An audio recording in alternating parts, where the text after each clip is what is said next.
Hello dear students. So far we have studied odd and even permutations. In today's video specifically we will look at set of even permutations in Sn and we will deduce a few results about this set. So to begin with, let's prove a result.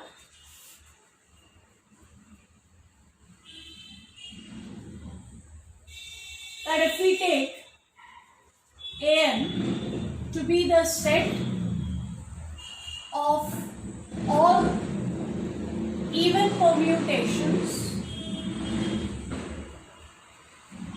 in Sn, then An becomes a subgroup of Sn. Of course, I am talking about n being greater than or equal to 2. So firstly, I will prove that if I take the collection of all even permutations, then it becomes a subgroup of Sn. So for any natural number n, look at the group Sn and then take An to be all those permutations in Sn which happen to be even. So we are looking at all the even permutations of Sn. Clearly, An is going to be a subset of Sn. So we are in the right set. Also, as we have proved earlier, the identity permutation is an even permutation because I can write it as a product of two transpositions. So identity lies inside An. The most important element is there inside An. That also means that An is a non-empty set. And now we go for the necessary and sufficient conditions. Suppose I take two elements in An. I will prove that sigma into mu inverse is also an element of An. But when I say sigma and mu belong to An, it means both sigma and mu are even permutations. Both sigma as well as mu are even, but if mu is even, I know that mu inverse is also going to be an even permutation. And in the last lecture we proved that product of two even permutations is again an even permutation. So if these two permutations are even, their product is also an even permutation. And therefore sigma times mu inverse will lie in An, and that is the necessary and sufficient condition for a non-empty subset to become a subgroup. So An becomes a subgroup of Sn. This subgroup has been given a name. It is called as alternating group on n letters or n symbols. Sn is called as symmetric group on n symbols. An is called as alternating group on n symbols. So specifically, if you remember the example of S3, here we had found three even permutations, rho 0, rho 1, rho 2. So if I put them in the set, then this set will be denoted by A3. And here we have proved that An is a subgroup of Sn for all n. So A3 also should be a subgroup of S3, and if you remember independently also we have proved that this is a subgroup of S3. Okay, so this is just worth noting. Next, I had also mentioned that in S3 out of the 6 permutations, 3 are even, 3 are odd. Exactly half of them are even and half of them are odd. Or if you look at A3, then in A3 there are exactly 3 permutations. So we will show that in general also one can expect this result. In any set Sn, exactly half the number of permutations will be even and half of them will be odd. So let us prove the next result. By the way, what happens if I take collection of odd permutations? Will the collection of odd permutations become a subgroup? Think about it, pause your video, think about it and get back to the video for the answer. So if you take collection of odd permutations, for two reasons it does not become a subgroup. One thing is identity is an even permutation, so identity will be missing from the collection of odd permutations.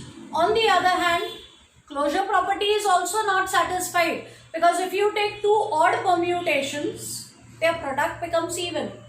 So closure property is not satisfied, identity is not there, therefore we do not talk about odd permutations becoming a subgroup. Okay, so coming back to this result, exactly half the permutations in Sn are even. Of course, in all this, I assume that n is greater than or equal to 2. Or, if you recollect, we had proved that order of Sn is n factorial. So, we can also prove that An will contain half the number of elements of Sn. So, we can also prove that the order of An is going to be n factorial upon 2. And there is a very nice way of proving this result. So, this result can also be stated as number of even permutations in Sn is equal to number of odd permutations in Sn. It's all one and the same thing. So, for a given value of n, let us take An to be the set of even permutations in Sn, and let me take Bn to be set of all odd permutations in Sn. So, I take An to be the set of even permutations, Bn to be the set of odd permutations. Bn is not a subgroup, but I'm not calling Bn a subgroup. Bn is just a collection of all the odd permutations of Sn. It's merely a set. So, these two are finite sets, and one technique of proving that two finite sets have the same number of elements is to find a function from one set to the other which is 1, 1 as well as on 2. That means the elements of the two sets will be in a 1, 1 correspondence. So, since n is greater than or equal to 2, this is a permutation, this is a group of permutations on a set containing at least 2 elements. So, let me take tau to be specifically the transposition 1, 2. It's a single transposition, so it is an odd permutation. So, I fix this permutation tau, and now I define a function f from An to Bn by f of any element sigma equal to tau into sigma, specifically this permutation tau multiplied by sigma. Now firstly, let us make sure that codomain, that this element lies in the codomain. See, if I take sigma in An, then sigma is an even permutation, and if I multiply it with tau, tau is odd, so sigma into tau becomes odd. So this element that I get, the image of sigma, is an odd permutation. So image is definitely inside Bn. There is no problem in defining the function this way. It is a function from An to Bn. Now let us prove that this function is 1, 1 first. Again, that is easy. So I make a claim that this function is 1, 1. Let me give a proof for it. Let us assume that the images of two elements are equal. So suppose f of sigma 1 is the same as f of sigma 2. F of any permutation sigma is tau into sigma. So f of sigma 1 will be tau into sigma 1. Likewise, f of sigma 2 will be tau into sigma 2, and for heaven's sake, don't forget this is a group. So we have our cancellation laws. By left cancellation law, I'll get sigma 1 equal to sigma 2, and therefore this function is 1, 1. Now let us also prove that this function is onto. So we will prove that this function is onto. So let us begin with any element in Bn. I start with an element in the codomain and my job is to look for an element in the domain whose image will be equal to this. But for the moment, because mu is in Bn, mu is an odd permutation. File away this information. We can write mu as I times mu, just like I did it in one of the problems earlier. And I can write this as tau times tau inverse into mu. So I can write this as tau into tau inverse mu. Now let me call this product as sigma. So let sigma be equal to tau inverse into mu. Remember, tau is odd because I have taken tau to be that transposition. If tau is odd, tau inverse is also odd and mu is odd. So when I multiply two odd permutations, product is even. So sigma is even, and because sigma is even, sigma is an element of An. Now look at the image of sigma. F of sigma is tau into sigma, but tau into sigma is the same as mu. So this function is also onto. And therefore, between these two sets An and Bn, I have a 1-1 correspondence and they are finite. So number of elements in this set is the same as number of elements in the other set.